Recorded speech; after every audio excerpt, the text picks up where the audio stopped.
This video podcast is for my young advocate friends. So, hello, my young advocate friends. I will be talking about compassionate appointment. Someone from our channel requested me to make a video on compassionate appointment, and in response to that, I am making this video. So, please watch and listen carefully. This subject of compassionate appointment falls in service law. The term compassionate appointment consists of the word compassion. So once we understand the meaning of compassion, it is easier for us to understand the meaning of the term compassionate appointment. The word compassion means sympathetic pity and concern for the sufferings of others. So the word compassionate means the feeling or showing of compassion for the suffering of others. So it naturally follows that compassionate appointment arises out of the feeling of compassion, the feeling of sympathy or pity for someone. Now here, who feels pity for whom? Here the master, the employer, feels pity for the family of the employee who has died. So out of that compassion, the master does something for one of the family members of the employee. And what the master does is that the master gives job to any one eligible member of the family of the deceased employee, and that is how the master tries to show compassion towards the bereaved family of the deceased employee. So that was, in simple terms, the meaning of the term compassionate appointment. Now when I say master, here you have to understand it as the government, or maybe the local authority, or maybe a statutory corporation. Here I am talking about compassionate appointment in the field of public law. So the theory of compassionate appointments has been holding the field for quite some time, and the precise connotation of the theory was not laid in any authoritative pronouncement, and the courts proceeded on a case-by-case basis, and the courts were guided more by sympathy and sentiment than any recognized principle of law. Therefore, compassionate appointment has been recognized as an exception to the general rules relating to appointments. Now here is the point. Compassionate appointment is an exception to the general rule that appointment to public service should be on merits and through open invitation. So, as you now understand, the general rule for appointment in public service is that the appointment should be on merits and through open invitation, meaning that the general appointment should be made after following the due procedure, after following the procedure laid down for recruitment of candidates to that particular post for that particular appointment. To this general rule, there is an exception of compassionate appointment. So in cases of compassionate appointment, what happens is that the appointment is given to a member of the family of the deceased employee by accommodating him in a suitable vacancy. In the case of Haryana State Electricity Board versus Hakim Singh, reported in 1997, volume 8, SCC, page 85, the Supreme Court explained the rationale of the rule relating to compassionate appointment in these words, and I quote, "The rule of appointments to public service is that they should be on merits and through open invitation. It is the normal route through which one can get into a public employment. However, as every rule can have exceptions, there are a few exceptions to the said rule also, which have been evolved to meet certain contingencies. As per one such exception, relief is provided to the bereaved family of a deceased employee by accommodating one of his dependents in a vacancy. The object is to give succor to the family which has been suddenly plunged into penury due to untimely death of its sole breadwinner. This court has observed time and again that the object of providing such ameliorating relief should not be taken as opening an alternative mode of recruitment to public employment. And I unquote. Now, one most important thing that needs to be borne in mind is that in absence of any existing rules or instructions at the time of death of the employee, there can be no claim for compassionate appointment, and such appointments cannot be made by bypassing the statutory policy. Therefore, the grant of compassionate appointment would be illegal in absence of any scheme providing for compassionate appointment, and the scheme must be commensurate with the constitutional scheme of equality.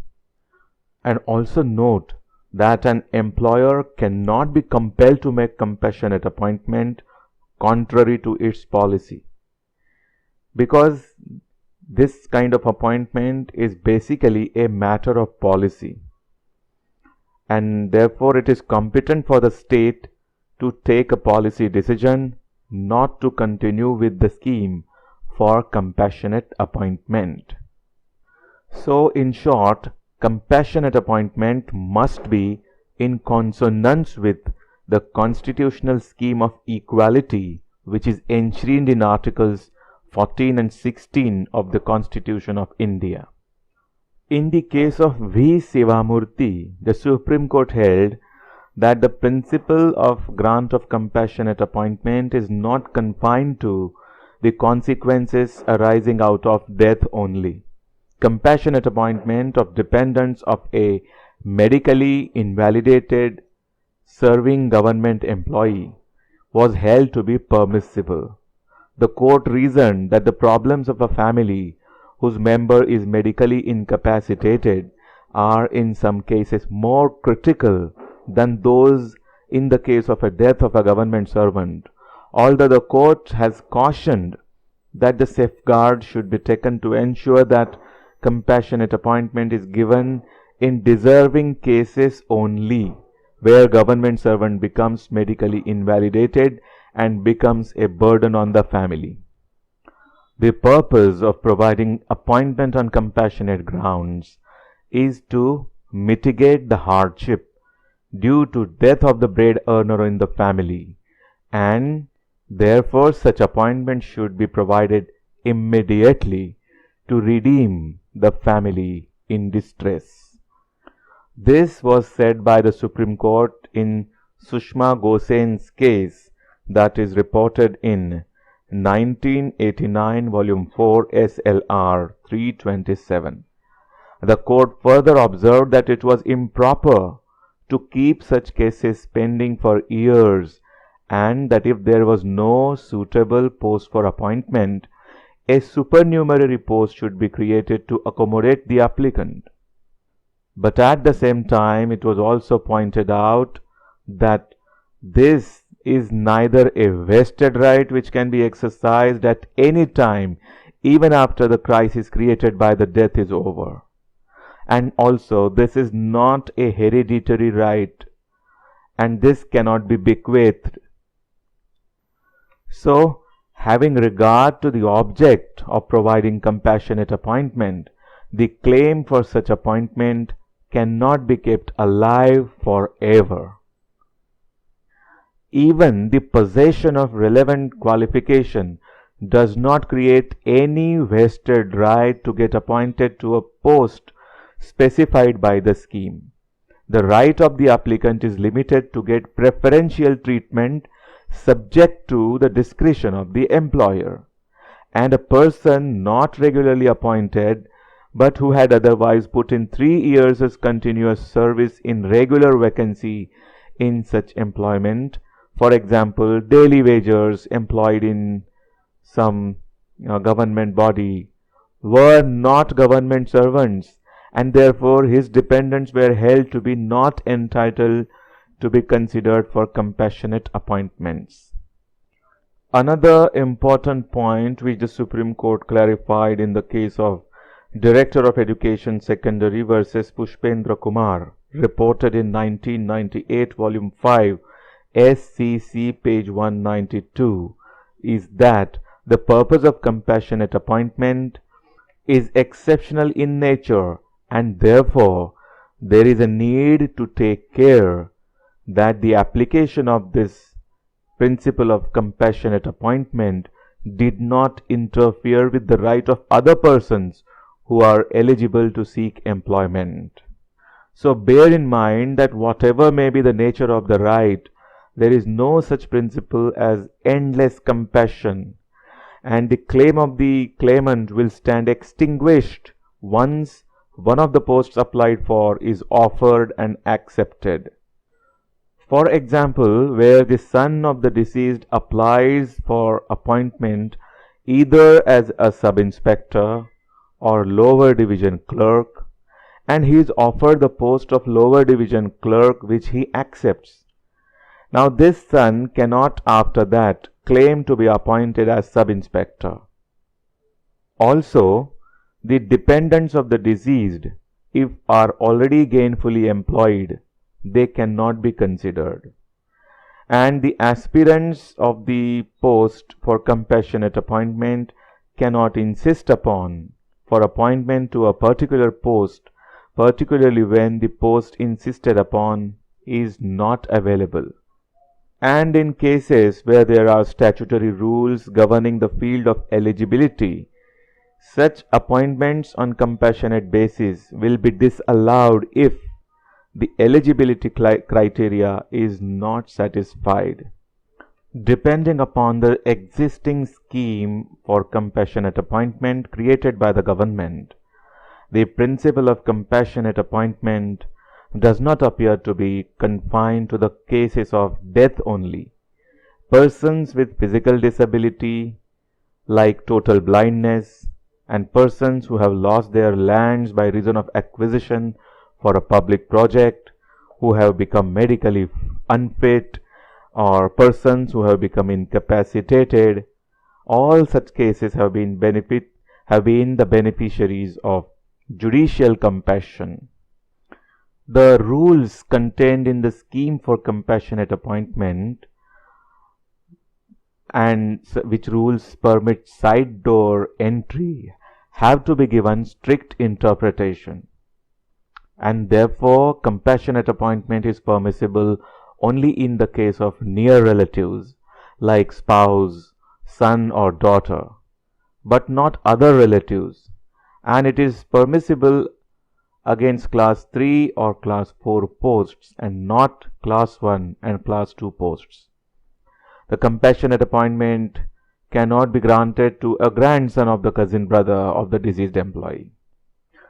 There is a lot of case law of Supreme Court and various high courts available on the point of compassionate appointment.